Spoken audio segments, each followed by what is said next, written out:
के गुरुवायूर में देवस्थान के सामने एक हाथी की विशाल मूर्ति लगी है। केशवन नाम के उस हाथी का देहावसान 1976 में एकादशी के दिन हुआ था, जिसके बाद श्रद्धालुओं ने करुणा विगलित हृदय से उसकी मूर्ति प्रतिष्ठित करवाई। 35 वर्ष तक हर उत्सव में देवता की प्रतिकृति यानी तिडंबु को केवल केशवन की पीठ पर सजाया जाता रहा। केशवन की दिव्य चेतना इतनी सूक्ष्म थी कि वह केवल उन्हीं भक्तों को अपने अग्रपाद मोड़कर सामने से आरोहण की अनुमति देता जो देवपालकी उठाया करते। अन्य लोगों को पीछे से ही उसकी पीठ पर चढ़ना पड़ता था।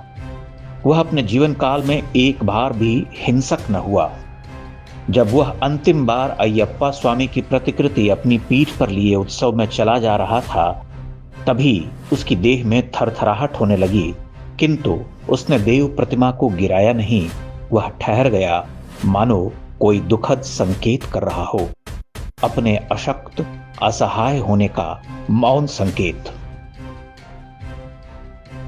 उसे उसके निवास स्थल पर ले जाया गया, जहां उसने लगभग 24 घंटे तक उपवास कर अपने प्राण त्यागे। प्राणोत्सर्ग से पहले उसने अपना शुंड उठाकर भगवान को प्रणाम किया।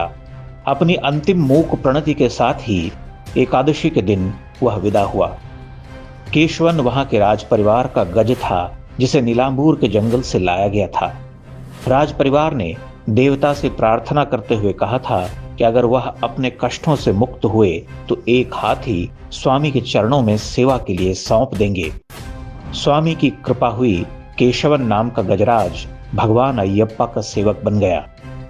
केशवन की कथा पढ़कर कोई भी जड़ हो सकता है, लेकिन केशवन की दिव्य कथा से पहले दक्षिण अफ्रीका के पर्यावरणविद लॉरेंस एंथनी का लोमहर्षक वृत्तांत पढ़ना भी आवश्यक है। दक्षिण अफ्रीका के पर्यावरणविद, संरक्षणकर्ता और अन्वेषक लॉरेंस एंथनी ने विलुप्त प्राय प्राणियों, जनजातियों के संरक्षण और उनके पुनर्वास में अपना जीवन लगाया था। उन्होंने भिन्न भिन्न जंगली जानवरों के संरक्षण के क्रम में एक वक्त जुलूलैंड के थुला थुला गेम रिजर्व में कई जंगली हाथियों को बचाया था। ये वो हाथी थे जो मनुष्य के हाथों मार दिए जाने के कगार पर थे, लेकिन लॉरेंस अपनी आंखों की भाषा और आत्मीयता से उन हाथियों में मनुष्यों के प्रति फिर से विश्वास जगा सके। ये हाथी लॉरेंस से परिचित होने से पूर्व इंसानों को मार डालते थे या खुद मारे जाते थे।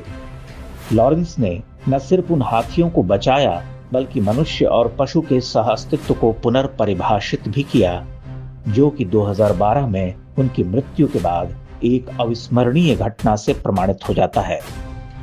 लॉरेंस की मृत्यु के 2 दिन बाद 112 किलोमीटर दूर के जंगलों से 31 मतंगों का झुंड उनके घर तक आ पहुंचा। यह गजदल 2 दिनों तक लॉरेंस के घर के बाहर डेरा जमाए रहा। इस दौरान हाथियों के इस झुंड ने कुछ खाया पिया भी नहीं। उन्होंने लॉरेंस के गुजर जाने का शोक वैसे ही मनाया जैसे अपने झुंड के किसी सदस्य की मृत्यु पर मनाते रहे थे। 2 दिन के बाद सभी महाकाय पशु धीरे धीरे अपने वन में लौट गए।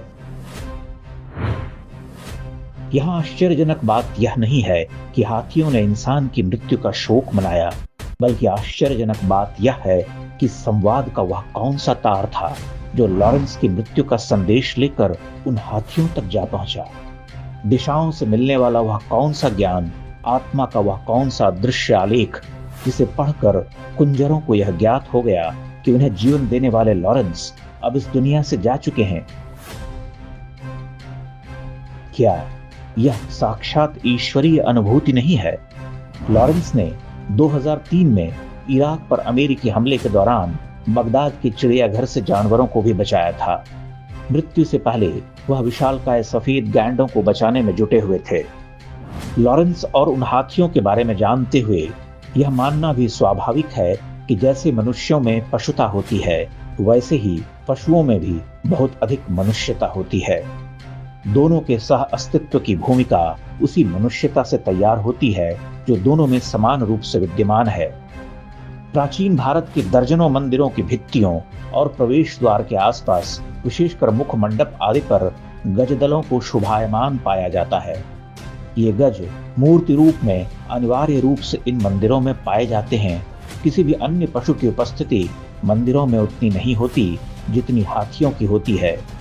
इन दोनों कथाओं से हाथियों की इस उपस्थिति का उत्तर भी हमें मिल जाता है।